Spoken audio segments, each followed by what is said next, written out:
conversation is was really designed as an agreement, as we agreed when we ended the meeting that we would have quarterly updates. But for now, being that January was the first meeting and we are still working on the addendum to the report, we wanted to give you an update on the progress of that, get some feedback from you, and tell you what the next steps are.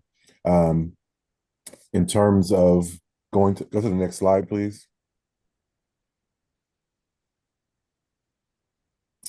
Please make sure that your name appears correctly as a participant. I think if you, no, if not, I think, I know that you're the special ed work group. You've been through this for 18 months, but you see this slide, hover over your name, select what you need, and we move to the next. Next slide, please. Also, just a note to attendees, the question was, is this live stream? Yes, this is live stream and recorded. Next slide, please. So now as we get down to it, we want to do welcome and introductions. Hello, I'm Dr. Antoine Hickman. I'm the Assistant State Superintendent for the Division of Special Education. That just happened today. Our name has changed to the Division of Special Education. I see Liz is, yeah, today. Yeah, okay. So welcome. And we'll be going through today just to looking at the report addendum, talk about the final list of recommendations. We won't go through each recommendation. You've heard them and familiar with them. Ms. Levy, could you? Ms. Levy, Erica Levy, thank you. We'll review the prioritized plan and how we got there. Talk just briefly about recommendation tracking, and you have a wrap up and closing. But during the time of discussion of the prioritized plan, Mr. Levinson will lead us through some of the conversation and discussion just to get some feedback. Ms. Zogby and the executive leadership team wanted to make sure that when we provide these updates, it's not a sit and we're just going to talk to you. We will be getting feedback on progress and any ideas moving forward. And we did agree to have quarterly meetings until next year, 2026. And then we'll see how we do from there. All right. Ms. Zogby, can you give us a little opening? I know that you spent a lot of time on that co-chair's report, and can you just lay as a foundation for moving forward? Sure. So thanks, Dr. Hickman. And I think today will just be a day when we can kind of reflect a little bit on what we've done so far, what we've covered, and how the process that we've laid out and that we've been through together has sort of put us on the path that is going to take us into the future, towards realizing a lot of the goals that we set out for each other. And I think it's worthwhile to think about how we began this process with a commitment to each other that we weren't just going to identify problems and bemoan those problems, that we weren't going to create a report of recommendations that was going to sit on a shelf, that we were going to address, the barriers that we all identified together and confront sort of the how we've always done it, and ultimately ask more of ourselves and of our systems, for the sake of our children. And this process that we created together has been one of transparency and collaboration, has been centered on kids and on their experiences and their outcomes. And that's the foundation for what is going to happen going forward. And that's the reason why these quarterly meetings are going to be really important, because the work ahead is going to be difficult. And if we didn't know that it was difficult before, I think, over the last couple of months, as the context around us has really changed, the dismantling of the Department of Education, the uncertainties that we face, in our state and federal contexts, our children are counting on us, and the work will be difficult, and we will have to hold one another accountable to all of the steps that we've laid out around going forward.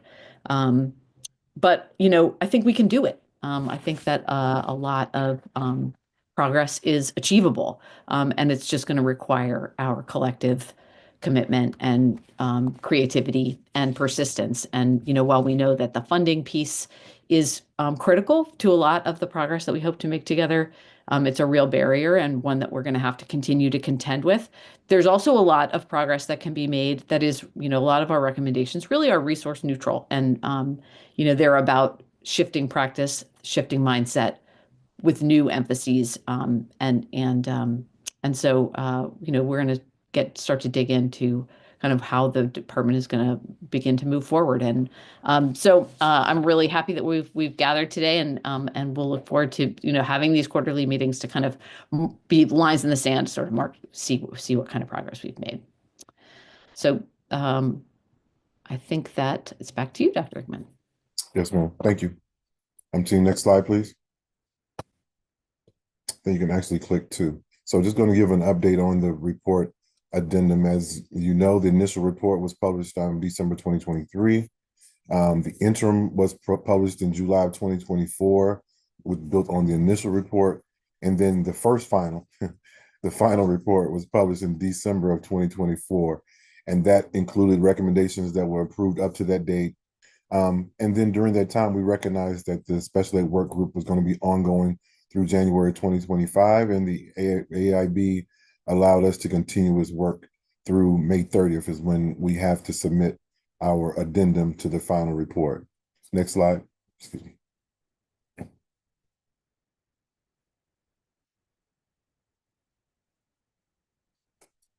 Next slide, please.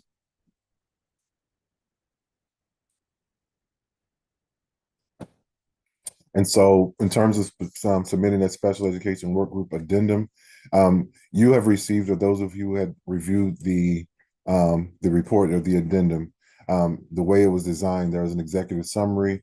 We provided like an overview of the meetings, the October, November, December, January meetings, and those are the pieces that are included in the addendum to the report.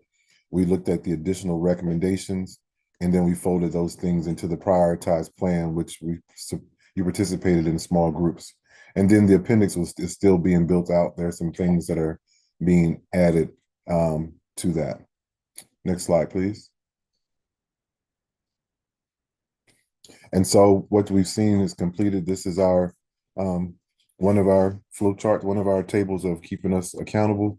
As you can see, we've shared the feedback with the in January with the work group. We finalized the recommendations with the work group. We met and had the small groups as well, sessions to get feedback, and we finalized that plan and shared that with you. And so we've also shared an addendum to the final report. And today's conversation really is just to get an additional feedback. This will be the first time, well, you reviewed it, but it'll be the first time just having a brief conversation of how we got to where we are in terms of the prioritized list, and then what we're going to do with it next. Next slide, please. And so with the final list of recommendations, you can go to the next slide. I will not be reviewing all 130 recommendations you all came up with. No, there 27. were 27 recommendations that became, but remembering the topics. Ms. Zabi, you want to walk us through just the high-level overview of the recommendations? Sure. So, it's I think helpful just because it gives us a sense of kind of the arc of where we've been and how we ended up where we're going. So we started with the standards and expectations. What are the right standards to hold students with disabilities to achieve ambitious IEP goals and to make progress and meet grade level standards? So we had recommendations, one on standards and expectations, and then monitoring and the comprehensive literacy plan. We talked about specially designed instruction, the implementation of IEPs. So within that was the sort of monitoring technical assistance data collection piece. And then also the Maryland online IEP database. Teacher qualifications, recruitment, and retention. So the knowledge, skills, and expertise of educators, and then also thinking about recruitment and retention and workload and those kinds of things. Next slide. Just 1 second. Uh-oh.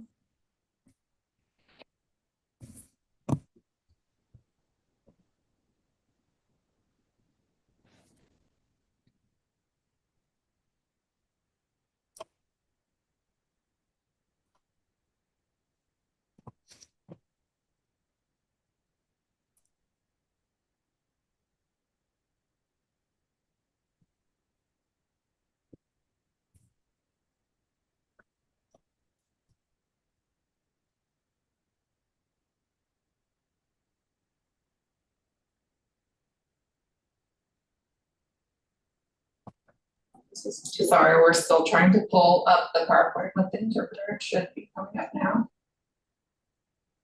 No problem. Okay, thank you. Sorry about that. No problem. Next slide.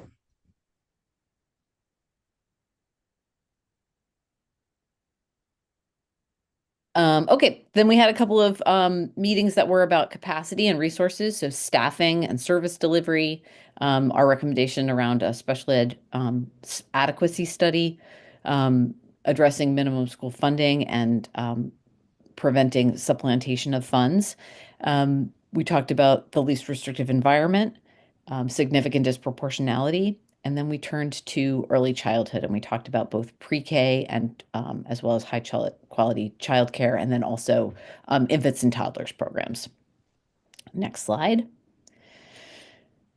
Then we talked about building authentic family school partnerships, secondary transition, and making sure that we were aligning the policies of the Pillar 3 of the blueprint to make sure that they included consideration of students with disabilities. Then we talked about students with the most significant cognitive disabilities and the alternate assessment. And finally, we talked about behavior and discipline and making sure that students are well supported in their schools. And that gets us to 27. That does. That got us to 27 recommendations, and we didn't share really the sub recommendations, but one thing's for sure has been pretty detailed, and your information has been captured. So what we did, as you know, is we rolled those 27 and tried to embed them into something that's more if it's not appealing, but it's something that informs the work. At the foundation of those is the blueprint pillars. They inform, shape, and we integrate that into each one of them. Early childhood, high quality, diverse teachers and leaders, college and career readiness, more resources for students to be successful, and then governance and accountability. I mean, we should be on the next slide, but I'm talking ahead because I'm living this work, right? 2 slides. And so here's where we are with that. And Mr. Levinson, can you shed light on how we really came to the recommendations, how we came to this prioritized list, and then lead the way you do, sir. Great, good to see you all. I think it was really fascinating as the first time we went to pull together, we had fewer than 27, but way more than a dozen of these recommendations. What was really clear in almost every conversation we had as we were discussing each of these discrete topics, and I liked the arc that we had, but people would say, but this is connected to that thing we talked about last month, or this is really connected to the thing we're going to talk about in 2 months. And in every discussion, while we tried to have a focused discussion on any particular topic, it always led to all of its connections to the others. And I think that just really honestly reflected the interconnectedness of this issue, of the things we're trying to accomplish. So it seemed fairly natural then, as we went to create a prioritized list, that the list actually was built off of the interconnectedness of these efforts rather than trying to present them as separate work, because for folks in the field, for folks who are going to be doing this work, they are in fact interconnected. So what we tried to do is we took a pass at how do you summarize the things that folks seem to believe were most critical and based on the recommendations, but not organized in the same way as the recommendations. And for the interim report, we did a draft of that, and then we held these small group sessions where folks got to provide feedback. Then I know we discussed it as the large group, and a set of interim prioritizations emerged around, I think, the August timeframe, and that reflected the things we had talked about to that date. And at least my sense, after we had had the small groups and the large group discussions on them, that people felt that it really did seem to capture both our conversations in the right order, of magnitude and priority. Then move ahead 6+ months where we had additional conversations. And we said, okay, let's update the priorities to reflect those additional conversations. And here's something at least unanticipated happened to me. As we started to talk about those additional topics of transition, of kids with more significant needs, of behavior, of early childhood and all its flavors, what we found was, we wanted to do evidence-based practices for the first 15, but we also wanted to do evidence-based practices for the next 15. We wanted to address teacher shortages, teacher preparation, teacher workload for the first ones and the other ones that came later. And in many ways, it seemed that the scale, the reach of the initial recommendations around teacher preparation, teacher support, we didn't need yet another one, but we needed to apply it to yet even more groups of teachers. And so what ended up happening is, as we drafted the second version of the priorities, with one exception, and I'll go through that in a moment, we didn't actually add a whole lot of new priorities, because the original priorities really were, but we needed to make sure they applied to an even wider range of subjects and people. So I just wanted to acknowledge that the list did not get a lot longer. Certainly the amount of work got a lot longer because there are many more groups that we needed to think about.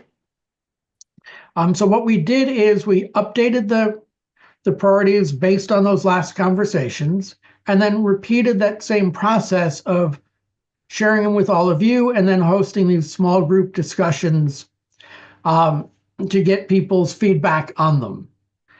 What came out of the small group discussions, and we had 14 non-MSDE members attend the discussions, is at a high level, people felt very, very comfortable then, and very comfortable with the second version of the priorities, that it seemed to reflect the preponderance of what we were thinking, discussing, and wanting. So I think, again, there were changes and tweaking, but for the most part, it got 2 thumbs up as, yes, this is the right work to be done. I think what's also really important to note is that the vast majority of the conversations did not center on what should be done, i.e. the priorities, but most of the conversations really centered on the implementation of these priorities. Will it be done well? What is the timing? What is how will people be included in giving feedback? How will it be monitored? How will we ensure that it actually influences kids in the classroom? So most of the discussion was more about how to get it done than the actual list to get done. And I think that's only because people felt very comfortable with the list. I think there was certainly the request by many to make sure that this work and the priorities were directly connected to the blueprint. And I know we've tried to reflect that more explicitly. The few places that people did have feedback, that I guess most of the feedback we got on most of these topics was widely shared. The people actually agreed on most of the feedback. There were 2 areas in which there was a divide.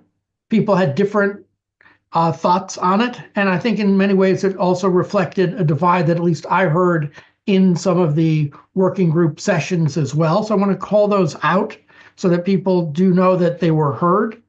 One area in which there was some disagreement was, we have a statement that says the goal of special education is for all students to master grade level standards. Others felt that there should be a carve out from that statement to acknowledge that some students with more significant disabilities might have a different standard. And I will also say that there was discussion of even what does the law itself say.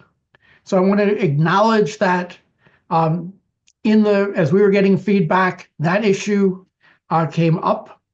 We also had a discussion about what is the appropriate use and level of use of LREC and non-pub placements, the role of more restrictive environments. And again, I think that was a conversation that came up in the larger working group as well. So those were the two areas in which I think there was legitimate differences of opinion. And then the one other area, while we have a recommendation to consider looking at replacing the Maryland Online IEP system, I will say that feedback from practitioners were less excited by that, thought a full-scale replacement could just be a really big lift and a lot of work, and had more interest in tweaking and improving the software than replacing it in its entirety. So I think that's kind of the level of feedback we got. And I will also say many participants shared that they thought the special education working group was well-run, productive, important work. And crazy enough, many said they would be happy to do another working group in the future. But Nate, this was the work group to end all work groups, so we're not doing. We can only hope, Liz. But if you would, next slide, because I do want to just share some of the specifics. Next slide, great. So if you look at the original version of this, the interim that we voted on had 5 foundational priorities.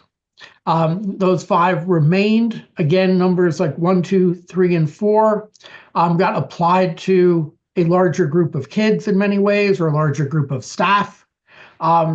The strengthening family and school partnerships with statewide and community-based organizations, that had not yet been discussed. It really didn't get reflected in that interim list. So number 6 is a new addition.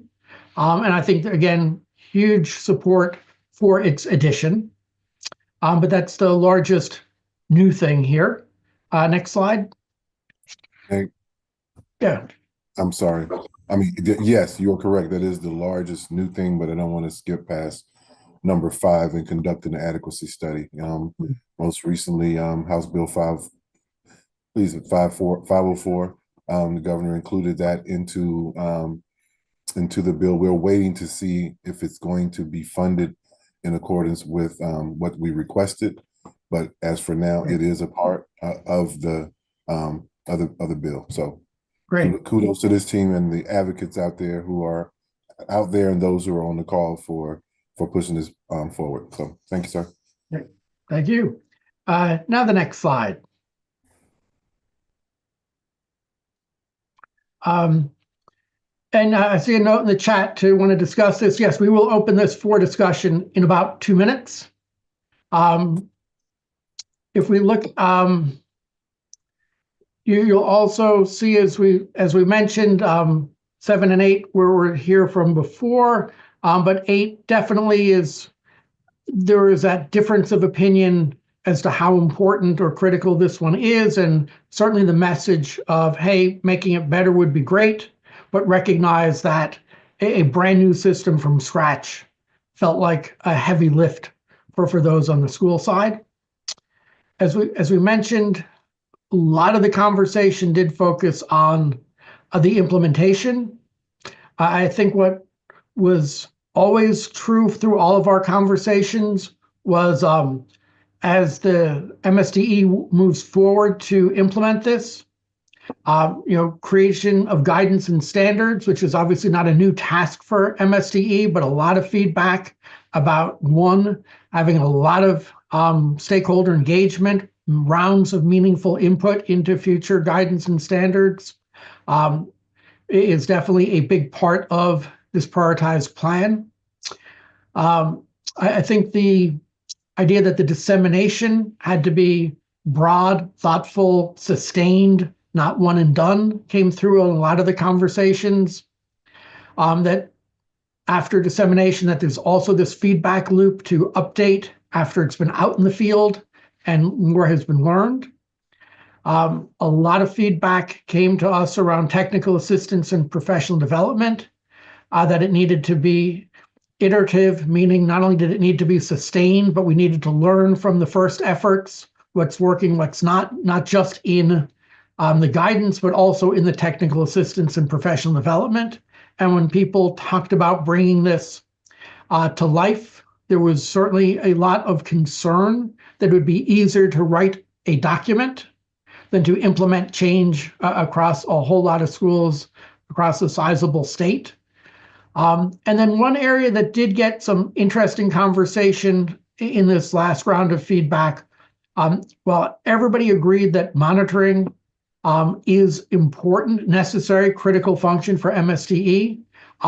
Feedback from the field about this idea that monitoring is appropriate and necessary, but so is the support, and definitely a worry shared by some in the field that the monitoring for new practices and new approaches may come faster than the actual support and help to get it done. So just a strong call for making sure that guidance and support comes right from the start if folks are going to be held accountable to do that. So in many ways, this list should feel familiar. I think it is broader and deeper, and I think the feedback around what makes for good implementation got stronger as well. So let me pause there. And I think, the question for the group, and I think given the time and the relatively small number of folks that will maybe throw it out to the whole group rather than small groups, as you look at this list of the prioritized plan and the commitment to highly effective implementation and this kind of definition of what highly effective implementation would look like, we definitely left those small group meetings feeling that this newest version reflects all of your hard work over quite a few meetings and reflects what is important. I think it also, reflects what MSDE staff and leadership thought was important. And there's a great deal of alignment between that. But I'd love to hear from folks as to, does this feel like what we talked about for a year and a half? And I see Jade, you got your hand up first. David, you got your hand up second. So I'm going to start with Jade. So the one thing that I feel like there's some disparity around is that this doesn't read like something that aligns with the blueprint, right? We make some presumptions and we use some of the same language. But I think it's really, really important to spell out how these recommendations, how these priorities, what pillars do they align with, cross-mapping it and ensuring that there's more language that makes the case by how, if we do X, Y, or Z, this will, enable us to meet the blueprint goals and so forth. I just worry that it reads a little more like a special ed document than a blueprint document. And I think we need to be really intentional of showing that alignment with this document so that it's clear all of these priorities, action items align with which of the pillars and so forth. And that empowers then, Dr. Hickman and his team to be able to go back, as broader pillars are being discussed, to sort of say, okay, but these are some priority items under this pillar as well. So I'd like for us to see if there's a way to make it more intentional and really lay out next to, the recommendations aligns with pillar 2, pillar 3, so that when you look through it, you really see the theme and the connection to the overarching blueprint. I think that would just really strengthen it and make it easy for anyone who picks it up to see that alignment. Okay, thanks. David, your hand's up. Yes, hi everybody. I want to definitely second that. That wasn't what I was going to talk about, but I absolutely agree with Jade's comment regarding connecting it to the blueprint, being that was a major objective of the group. What I want to talk about, though, of course, is number 7, and maybe 7 specifically, but just generally, I would consider a kind of sloppiness about the way we talk about LRE.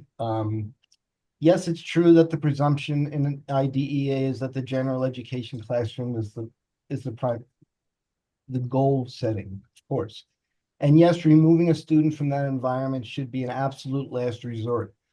But there is nothing in IDEA that says anything about overused or, I mean, what does even overused mean? It's used as much as IEP teams think it needs to be used. So I think more, as I said in my comments extensively that I left online, villainizing placements is not the way to improve special education. Creating a general education environment that's stronger, that has more resources, that is able to take the very thin pool of talent and maximize it across every single school in the state, you know, that's a goal. But, and the outcome of that will be reduced restrictive placements, of course. But villainizing the placement isn't going to solve the problem, because IEP teams still have the I at the beginning of them, and the I part is where placement happens. So if you want to talk about those things, but this is just, it's been happening the whole time, to be honest with you. You guys just keeps talking, villainizing, and the recommendations about the funding are clearly aimed at non-public schools. It's a continuum. If you didn't need us, you wouldn't have us. So while we're all here, let's be one happy family and try to improve education. Use our resources and our expertise in the school. There's nothing in this plan about that. There's nothing about leveraging all the expertise throughout the state in special education outside of the realm of public ed. That's all that this talks about, when there's so many other resources.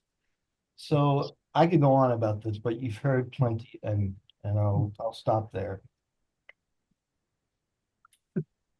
Yep, you speaking, Nate? Yeah, maybe just a question to Liz or to Dr. Hickman. And I think, and I appreciate what you're saying, David, in that we have had a remarkably high level of agreement across a remarkably large number of topics. And without taking sides on this one, I just wanted to acknowledge with somebody listening in, and we definitely acknowledged it in the feedback today. This is one of the few areas in which there is not nearly the same level of agreement amongst the SEW. And so I think one question for Liz or Dr. Hickman is, do we want to reflect that in some way? I will say that we have had a lot of discussion.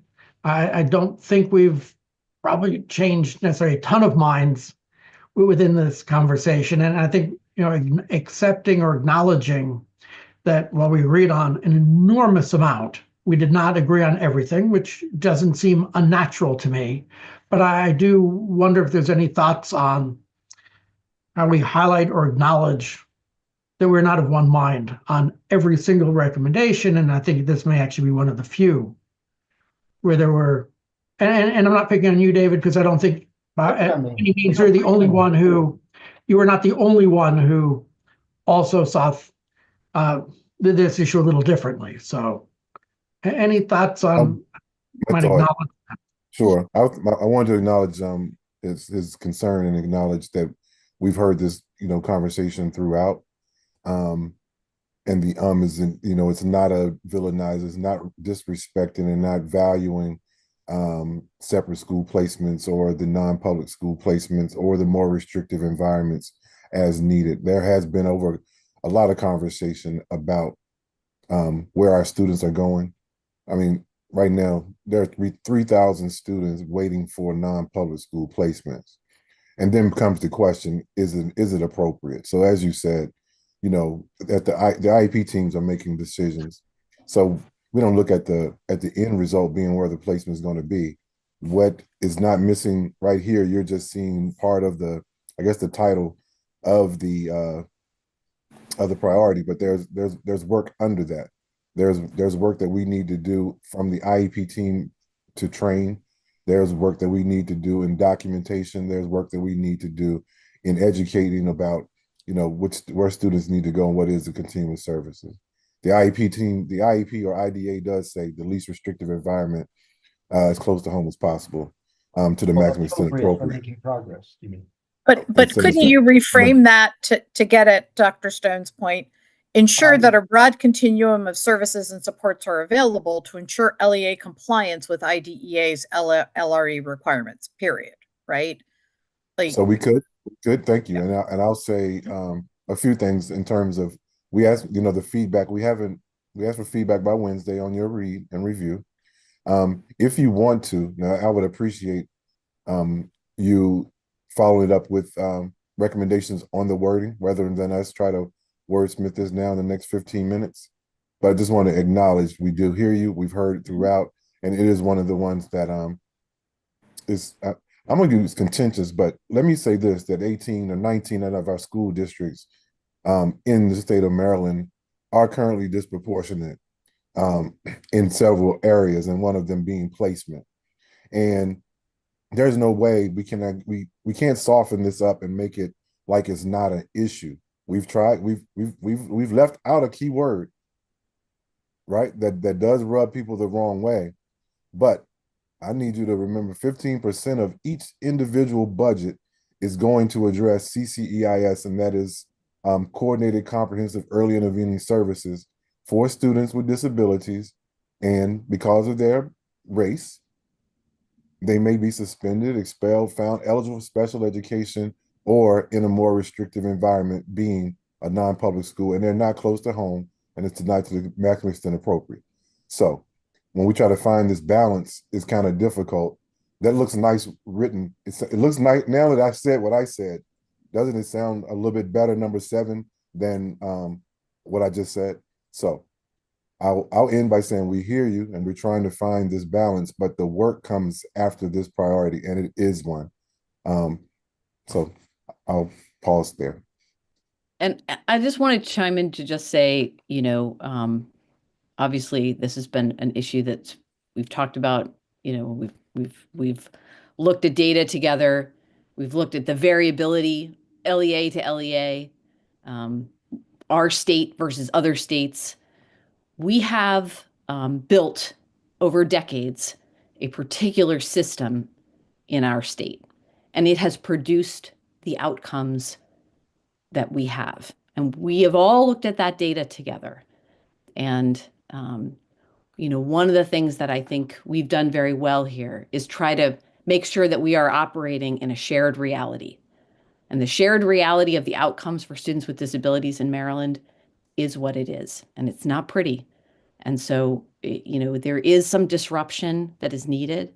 It is never, from my perspective, and I hope no one has walked away from this feeling that I have villainized anyone, because I think I've said again and again, and I truly, truly believe no one goes into this work to harm kids. Every single person on this work group and across our state who is working to educate students with disabilities, and all students, has likely gone into education to produce great outcomes for kids, to create great school environments for kids. What we need to do is think about our system and why our system is not producing great outcomes for kids. And, there is the reality of our data, and there is the reality of decades of research around outcomes and what placements drive great outcomes for kids. When only 20% of students with intellectual disability are included in general education classrooms, that is producing an outcome that we understand. We know where that comes from. Limiting students' access to non-disabled students, which is, at the core of IDEA, is extremely problematic. And we have to confront that reality. So it is not to villainize, and I have many wonderful friends and family and in my community who are very well served by non-public special education schools, and we're very not well served by their neighborhood schools and their public schools. And part of what drives me in this work is trying to create a system that will better serve a much wider swath of children and range of needs within our public school system. So, and certainly that's going to require tapping into, as David, pointed out, the expertise that is right now housed in some non-public spaces. Thanks, Liz. Anybody else have any other thoughts as they reflect on the totality of the prioritized list and the commitment to high quality sustained implementation? Okay. I actually would really like to return to number 7 for a moment because I'm not completely satisfied with what I've heard, although see, the things that you've mentioned are things that we all agree on. And I don't see why number 7 has to be, that is not a solution. That is an outcome. That's a byproduct of the solution. The solution is better general education and better supports in the general education environment. That's the simple fact. To strengthen those is to keep kids in the general education classroom. So spending a whole priority on reducing numbers on a quota system is not the same as improving, making it so that kids are served by staying in their general education classroom, not harmed. So that's all I want, Yeah. The Fair message enough. is received. It's fair enough. No, I say your message is received is fair enough. I've also seen what you've some of your responses to what was written. But again, if you have a suggestion, can you put it in writing for us to consider and think sir. about it?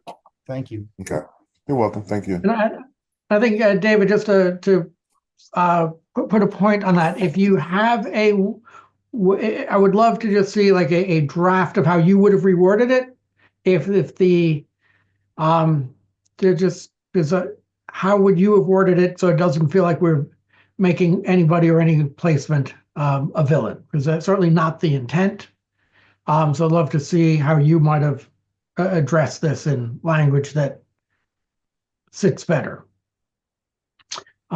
With that, Can I say one more thing about that, Nate? The other thing, David, is you might look back at the full text of the recommendation that this is sort of distilled from, because I think you'll see there that it isn't about numbers and quota. And there is a lot of sort of specifics embedded within the recommendations around LRE that get into more depth and understanding of how we would go. Like it, yes, the data becomes an outcome, and there's a lot of inputs on the front end. So yeah, and I might don't take a intend look at that to rewrite the group's thinking on this. I simply want to put it in a better way. Right? Yep. But everybody, what we talked about. All righty, then I think that concludes our discussion of the prioritized plan. And it certainly, just hopefully closing thought, this is, I take a look at the totality of this, enormous amount of work. This just feels so much like the work that needs to be done. And hopefully folks look at this and see all of those conversations, hear all of those discussions, and see that this is your plan that we have tried to put into words to share with others. So with that, I will turn it back to Thank you, Dr. Hickman. I'll take it. Thank you. And so for anyone that's listening, didn't chime in but wants to give some more feedback, we are up against the clock. So if you have anything that you would like to add and you want to put in writing, please share it with us. Today's the 28th. Can you share it with us by the 28th? No. Can you share it with us by Friday so that we can make sure it's included in that report and to consider that. So now the next phase for us, and my team is going to kill me, but Jade, I heard you. Move on to the next slide real quick in terms of tracking and what we're going to do with this information. So although I say jokingly, there are 27 recommendations. You already know that. And under those recommendations are like sub recommendations and sub bullets and tasks. And so this one sheet in front of you is just a representation, a small representation of recommendation 2. And so what we've put together, and I give kudos to the person or the people. I'm going to give it to Dr. Ashley Flynn and Dr. Brian Morrison for working with what's called Smart Sheets to use it as a project tracker system for all of the recommendations. And so you're looking at just one part of the sheet for number 2, but what you'll see is that the task that's there, the status, if it's complete, on track, if we're behind schedule, when we started, the end date, who's the lead person, who's assigned to, and I think you may have said it, Nate, or it's been said before, although this is a special education work group, the work involves multiple divisions. It involves early childhood, it involves our teacher recruitment and retention, HR, things, finance, those, bringing folks together to get this work done. And then there are comments. It is an overwhelming task and we want to be accountable, but there is absolutely absolutely difficultness and a humongous task. So what we are doing is really as early as this Friday, we're taking all the recommendations, we're aligning them with the prioritized list, and determining where there's overlap, where there's copy, because we have to reduce this. There's no way to keep track of it all. But we don't want to look over or forget anything. The newest part, I'll say what you just said, Jade, was really identifying where the blueprint is also tied to them. That'll be helpful. But this document is behind the scenes. So we're looking to compile, reduce, condense it so that it is something that we can produce. But just really wanted to share with you just in a snapshot of some things that we're doing.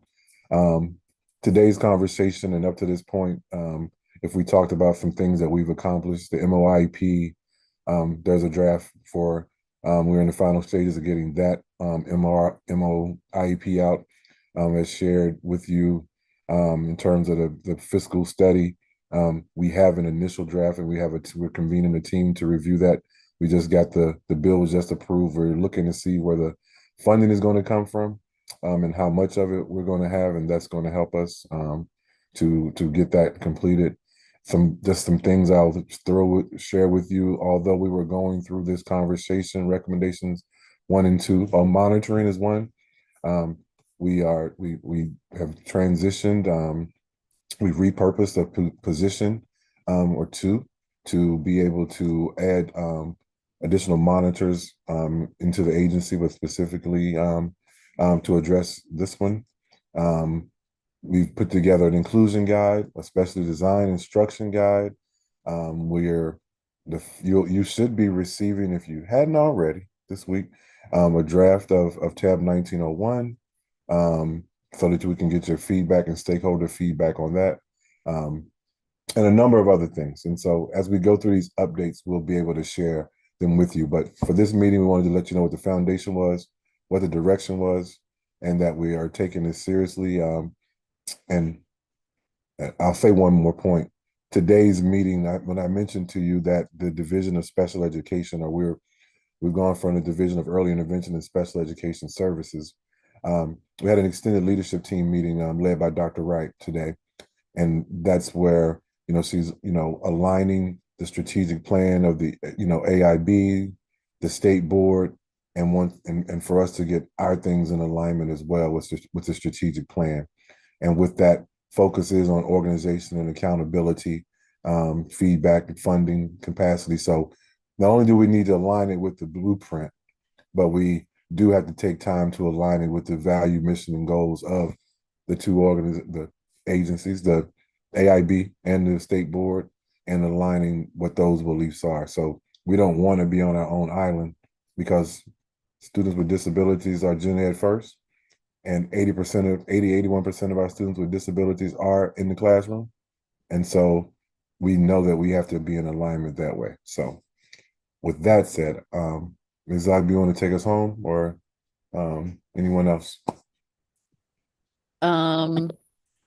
I don't have anything else to say. Oh. Thank you for everyone for being here, and we will look forward to the next update in a couple of months, and yeah, that's it. Okay. All right. Thank you all. Thanks for joining. Thanks, team.